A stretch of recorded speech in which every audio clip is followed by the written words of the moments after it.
ನಮಸ್ಕಾರ. Zero start V T spacer ಈ device ಸಾಧನವನ್ನು ಸರಿಯಾದ ರೀತಿಯಲ್ಲಿ ಹೇಗೆ ಉಪಯೋಗಿಸೋದು ಅನ್ನೋದು ನೋಡೋಣ. ನೋಡಿ, ಇದು zero start V T spacer. ಈ ಥರ ಒಂದು ಬಾಕ್ಸಲ್ಲಿ ಬರುತ್ತೆ, ಕ್ಲೀನಾಗಿ ಪ್ಯಾಕ್ ಆಗುತ್ತೆ. ಈ ಎರಡು ಭಾಗದಲ್ಲಿ ಇರುತ್ತೆ. ಒಂದು ಭಾಗದಲ್ಲಿ ಎರಡು ಕಡೆ ಹೋಲ್ ಇರುತ್ತೆ. ಈ ಹೋಲ್ ಪಕ್ಕದಲ್ಲಿ ಒಂದು ಸ್ಮಾಲ್ ಗ್ರೂ ಥರ ಇರುತ್ತೆ. ಇಲ್ಲೂ ಒಂದು ಈ ಭಾಗದಲ್ಲೂ ಅಷ್ಟೇ, ಈ ಪಾರ್ಟಲ್ಲಿ ಒಂದು ಎಕ್ಸ್ಟ್ರಾ ಪಾರ್ಟ್ ಬಂದಿರುತ್ತೆ, ಎರಡೂ ಕಡೆ ಇರುತ್ತೆ. ನೀವೇನು ಮಾಡಬೇಕು, ಫಸ್ಟು ಇದನ್ನು ಈ ರೀತಿ ಎರಡೂ ಕೈ ಇಟ್ಕೊಂಡು ಈ ಎಕ್ಸ್ಟ್ರಾ ಪಾರ್ಟ್ ಏನಿದೆ ಈ ಹೋಲ್ ಪಕ್ಕದಲ್ಲಿ ಒಂಚೂರು ಗ್ರೂ ಇದೆಯಲ್ಲ ಜಾಗ, ಅದರಲ್ಲಿ ಫಿಟ್ ಆಗಬೇಕು ಹೀಗೆ. ನಂತರ ಇದನ್ನ ಟ್ವಿಸ್ಟ್ ಮಾಡಿ ಆ ಎಕ್ಸ್ಟ್ರಾ ಪಾರ್ಟ್ ಒಂದು ಹೋಲಲ್ಲಿ ಫಿಕ್ಸ್ ಆಗುತ್ತೆ ಎರಡು ಕಡೆ.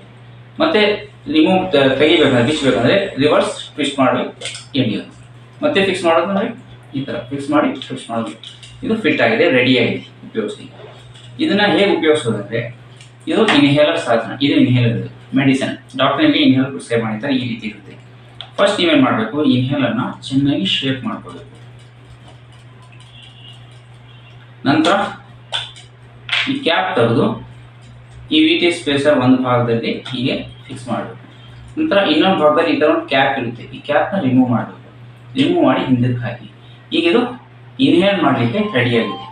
ಇದನ್ನು ಹೇಗೆ ಇನ್ಹೇಲ್ ಮಾಡೋದು ಅಂದರೆ, ಫಸ್ಟು ನೇರಾಗಿ ಕೂತ್ಕೋಬೇಕು, ಸ್ಟ್ರೈಟಾಗಿ. ಕತ್ತು ಹೀಗೆ ಸ್ಟ್ರೈಟ್ ಆಗಿರಬೇಕು, ಬಾಗಿರಬಾರ್ದು.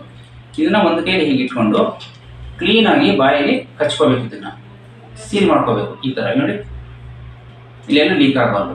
ನಂತರ ಒಂದು ಕೈಯಿಂದ ಈ ಇನ್ಹೇಲ್ನ ಪ್ರೆಸ್ ಮಾಡಿ. ಪ್ರೆಸ್ ಮಾಡಿದ ತಕ್ಷಣ ಔಷಧಿ ರಿಲೀಸ್ ಆಗುತ್ತೆ. ಔಷಧಿನ ಡೀಪಾಗಿ ಎಳ್ಕೋಬೇಕು. ಎಳ್ಕೊಂಡು 10 ಸೆಕೆಂಡ್ವರೆಗೂ ಹಾಗೆ ಉಸಿರು ಇಟ್ಕೊಂಡು ನಮ್ಗೆ ನಿಧಾನಕ್ಕೆ ಮೂಗ್ನಗಾಸ್ಬೇಕು. ಬಿಟ್ಟು ಮತ್ತೆ ಇನ್ನೊಂದ್ಸರಿ ಎಳ್ಕೋಬೇಕು. ಆಗ ಪ್ರೆಸ್ ಮಾಡೋದು ಬೇಡ, ಬರೀ ಹಾಗೆ ಎಳ್ಕೋಬೇಕು. ಇನ್ನೇನಾದ್ರು ಔಷಧಿ ಏನಾದ್ರು ಉಳಿದಿದ್ರೆ ಅದು ಪೂರ್ತಿ ಖಾಲಿಯಾಗಿ ಸೋಸ್ಕೊಂಡು ಹೊರಬಿಡುತ್ತೆ. ಡೀಪಾಗಿ ಎಳ್ಕೊಂಡು 10 ಸೆಕೆಂಡ್ವರೆಗೂ ವೆಯ್ಟ್ ಮಾಡಿ ನಿಧಾನಕ್ಕೆ ಮೂಗ್ನಾಗ ಹಾಸ್ಬಿಡ್ಬೇಕು. ನಂತರ ರಿಮೂವ್ ಮಾಡಿ ಡಾಕ್ಟರ್ ಏನಾದರೂ ಸೆಕೆಂಡ್ ಪಫ್ ಹೇಳಿದರೆ ಮತ್ತೆ ಆ ಎಲ್ಲ ಸ್ಟೇಜಸನ್ನು ಮತ್ತೆ ರಿಪೀಟ್ ಮಾಡಬೇಕು. ಹೇಗೆ ಅನ್ನೋದನ್ನ ತೋರಿಸ್ತೀನಿ ನೋಡ್ಕೊಳ್ಳಿ. ನೇರವಾಗಿ ಕೂತ್ಕೊಳ್ಳಿ, ಗಾಡಿ ಖಾಲಿ ಮಾಡಿ, ಬಾಯಲ್ಲಿ ಕಚ್ಕೊಳ್ಳಿ.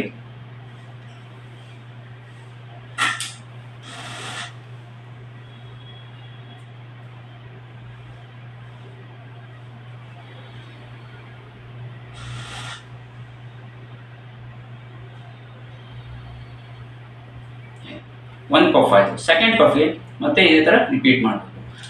ಸೆಕೆಂಡ್ ಎರಡು ಔಷಧಿ ಕೊಟ್ಟಿದ್ದಾರೆ, ಎರಡು inhaler at A time prescribe ಮಾಡಿದ್ದಾರೆ ಕಾಣಲಿಕ್ಕೆ ಅಂದರೆ ಇದನ್ನು ರಿಮೂವ್ ಮಾಡಿ ಮತ್ತೊಂದು ಇನ್ಹೇಲರ್ನ ಶೇಕ್ ಮಾಡಿ ಫಿಕ್ಸ್ ಮಾಡಿ ಆ ಎಲ್ಲ ಸ್ಟೆಪ್ಗಳನ್ನ ಮತ್ತೆ ರಿಪೀಟ್ ಮಾಡಬೇಕು.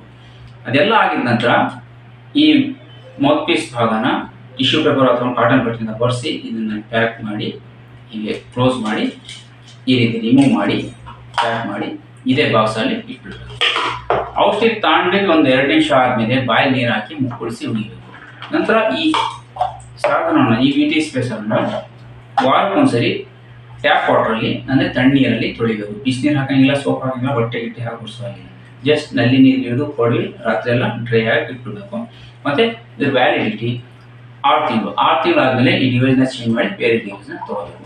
ಅದೇ ರೀತಿ ಈ ಇನ್ಹೇಲರ್ ಏನಿದೆ ಇದರಲ್ಲಿ ಡೋಸ್ ಕೌಂಟರ್ ಅಂತ ಇರುತ್ತೆ.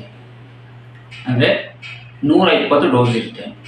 ನೀವು ತಾಂಡ ಇದು ಖಾಲಿ ಆಗ್ತಾರೆ, ನಿಮಗೆ ಗೊತ್ತಾಗುತ್ತೆ ಎಷ್ಟು ತಾಂಡಿದೆ ಎಷ್ಟು ಬಾಕಿ ಇದೆ ಅಂತ. 100, 120, 80, 60, 40 ಬಂದಾಗ ಕೆಂಪು ಕಲರ್ ಬರುತ್ತೆ, ರೆಡ್ ಕಲರ್.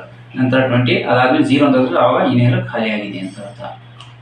ಖಾಲಿ ಆದಮೇಲೆ ಡಾಕ್ಟರ್ ಒಂದ್ಸರಿ ಭೇಟಿ ಮಾಡಿ ಮತ್ತೆ ಬೇರೆ ಏನಾರ ತಗೋಬೇಕು. ಇದು ಸರಿಯಾದ ಕ್ರಮ. ನಮಸ್ಕಾರ.